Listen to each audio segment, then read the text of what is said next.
कभी कभी जिंदगी हमें ऐसे झंझोर देती है कि हमारी पूरी मेहनत, पूरी कमाई एक पल में लुट जाती है।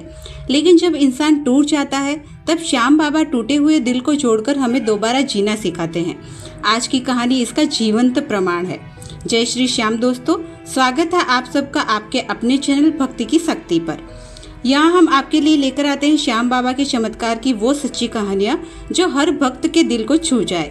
आज की कहानी है रेखा जी और दामोदर जी के परिवार की, जहाँ एक पल में उनकी पूरी उम्र की कमाई लुट गई, लेकिन श्याम बाबा ने अपना अद्भुत चमत्कार दिखाकर उन्हें उनकी खोई हुई खुशियाँ लौटा दी। आइए सुनते हैं यह प्रेरणादायक प्रसंग। यह कहानी राजस्थान के एक छोटे से गांव गनेड़ी के रहने वाली रेखा जी की है। यह कहानी रेखा जी ने ही हमारे साथ शेयर की है। यह एक सच्ची कहानी है। रेखा जी बताती है कि कैसे उनके जीवन भर की खून पसीने की पाई पाई जोड़कर इकट्ठा की गई संपत्ति गहनों के रूप में थी, वह चोरी हो गई और कैसे बाबा श्याम की कृपा से वह गहने वापस मिले। तो चलिए शुरू करते हैं। रेखा जी एक साधारण परिवार से ताल्लुक रखती थी। घर में उनके पति दामोदर जी, 2 बेटे, 2 बहुएं और बच्चे थे।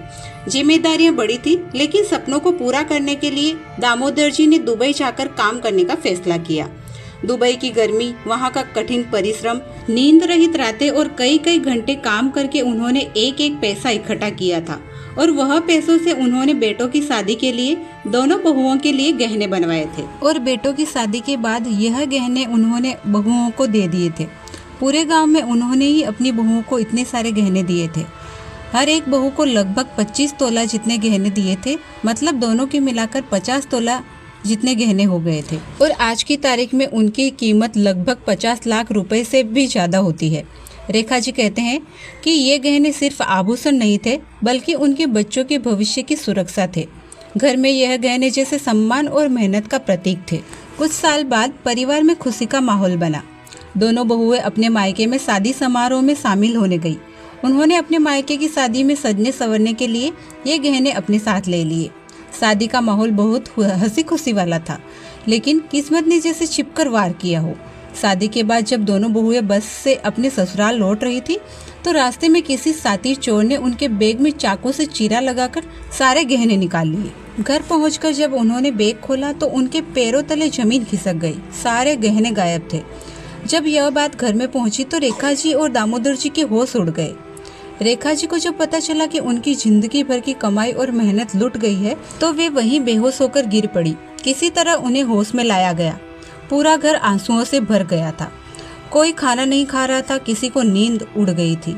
यह गहने सिर्फ सोना चांदी नहीं थे, बल्कि दामोदर जी की पसीने की कमाई, परिवार की मेहनत और रेखा जी का विश्वास थे। परिवार ने तुरंत FIR दर्ज करवाई। पुलिस ने छानबीन शुरू की। बस अड्डों पर, गलियों में और शंका वाली जगहों पर सर्च चलने लगी, लेकिन दिन गुजरते जा रहे थे और कोई नतीजा हाथ में नहीं निकल रहा था।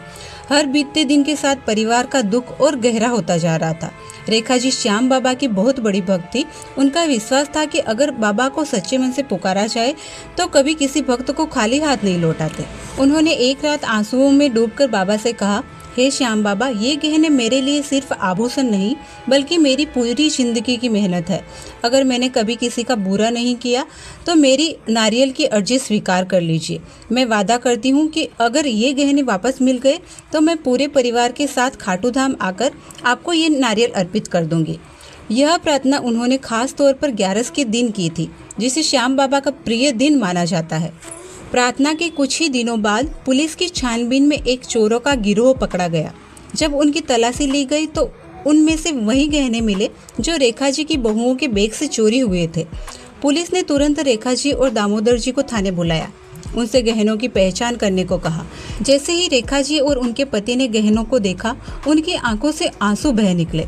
वो रोते हुए बोले, ये सिर्फ गहने नहीं बल्कि हमारी जिंदगी है।